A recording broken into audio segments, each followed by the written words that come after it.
Շնորհակալություն ազգային ժողովի մեծարգո փոխնախագահ, հարգելի պատգամավորներ, սիրելի հարկվճարողներ, այս նախագիծը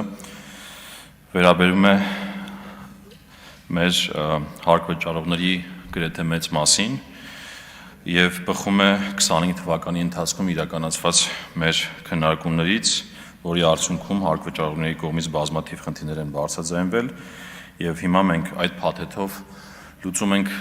գրեթե բոլոր խնդիրները, որոնք ուղղված են մեր գործարարների կյանքի հեշտացմանը, բիզնես միջավայրի բարելավմանը եւ վարչարության դեպքում հնարավոր վեճերից խուսափմանը, իրենք բնույթով փաստարման, հարկային հաշվետվությունների ներկայացման եւ հարկերի հաշվարկման ու վճարման հետ կապված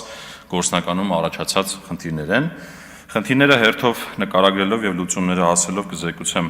մեր հիմնական բարեփոխումները։ Առաջին խնդիրը վերաբերում է ապրանքի վերադարձի կարգավորումներին։ Ներկայումս որոշ դեպքերում ապրանքի վերադարձի մասով գործարքը ճշգրտելու հնարավորություն նախատեսված չէ, օրինակ պիտանության ժամկետ չունեցող ապրանքների վերադարձի դեպքում եւ ապրանքների վերադարձը ձևակերպվում է որպես հետվաճառք, որը խեղաթյուրում է գործարքի տրամաբանությունը։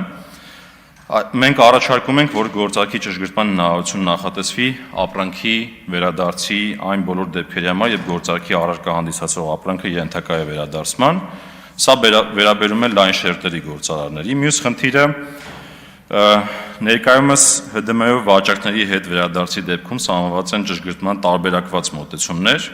մասնավորապես հարկային հաշիվներով վերադարձի դեպքում ավելացած արժեքի հարկի եւ ակցիզային հարկի ճշգրտումները ներառվում են ճշգրտման անցում, իսկ ՀԴՄ-ով վերադարձի դեպքերում վաճառքի գործարքի ամսում, որի դեպքում հետ գնալու եւ հաշվետվությունները ճշտելու կարիք է առաջանում։ Հիմա մենք առաջարկում ենք, որ ՀԴՄ-ով ձեռքբերումների վերադարձի դեպքում գործարքի ճշգրտումները, երբ նվազում են ավելացած արժեքի հարկի ու ակցիզային հարկի գումարները, արտացոլվեն գործարքի ճշգրտման տվյալ ժամանակաշրջանում, եւ սա հիմնականում վերաբերում է ավելացված արժեքի հարկ վճարողներին, իսկ գիտենք, որ ավելացած արժեքի հարկ վճարողները մոտ 37,000 տնտեսվարողներ են Հայաստանի Հանրապետությունում։ Մյուսը վերանայում ենք չեղարկված հարկային հաշվի փոխարեն նոր հարկային հաշիվ դուրս գրելու դեպքում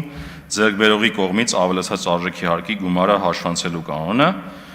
Խնդիրը հետեւյալն է, որոշ դեպքերում, երբ հարկային հաշիվը սխալ է լրացվել հարկ վճարողի կողմից, անհրաժեշտություն է առաջանում նշված գործարքի մասով նախկինում դուրս գրված հարկային հաշիվը չեղարկել եւ դրա փոխարեն դուրս գրել նոր հարկային հաշիվ եւ նման իրավիճակներում նույնիսկ առաջանում են տույժեր եւ հիմա մենք առաջարկում ենք, որ չեղարկված հարկային հաշվի փոխարեն նոր հարկային հաշիվ դուրս գրելու դեպքում սահմանել, որ ԱՀ գումարները ենթակա կլինեն հաշվանցման գործարքի կատարման օրը ներառող հաշվետու ժամանակաշրջանում, սա թույլ կտա խուսափել այդ տույժերից։ Այստեղ նույնպես պոտենցիալ վերաբերում է այս բոլոր ավելացած արժեքի հարկ վճարողներին, որոնց քանակը ես նշեցի։ Հաջորդը մեր գյուղատնտեսության ոլորտի հարկ վճարողներին է վերաբերում։ Գործող կարգավորումների շրջանակներում գյուղատնտեսական արտադրանք արտադրող կազմակերպություններն ու ԱԶ-ները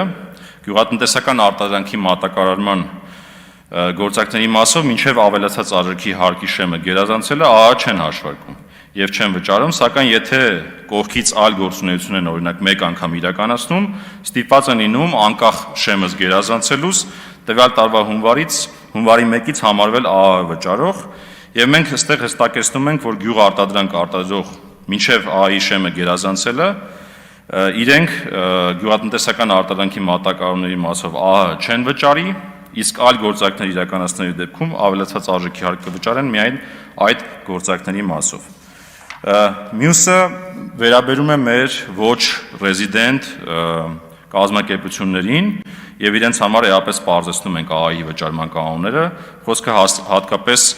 մշտական հաստատություն չունեցող ոչ ռեզիդենտ կազմակերպություններ են, օրինակ Google-ը, Facebook-ը, եւ այստեղ ինչ ենք առաջարկում ենք, որպեսզի այդ կազմակերպությունները Հայաստանի Հանրապետությունում իրականացված ԱՀ հարկվող գործակցների մասով սահմանենք, որ պետք է ԱՀ վճարի նաև այն դեպքերում եւ ավելացած արժեքի հարկով գործարք է անում ԱՀ վճարող չհամարվող կազմակերպությունների հետ, բոլոր դեպքերում իր հաշվետու ժամանակաշրջանը ԱՀ-ի վճարման մի եռամսյակն է, կան դեպքեր, որ ամսական է, եւ ասում ենք հեշտացված կարգով EVAT համակարգով վճարի։ Ունենք նաև որոշ այլ փոփոխություններ, մասնավորապես ներկայումս ունենք օրինակ ինքնավար էներգոարտադրողների կողմից ներտնտեսական նպատակներով օգտագործվող էլեկտրաէներգիայի արտադրության հետ կապված ծախսերի նվազեցման սահմանափակման վերանայում,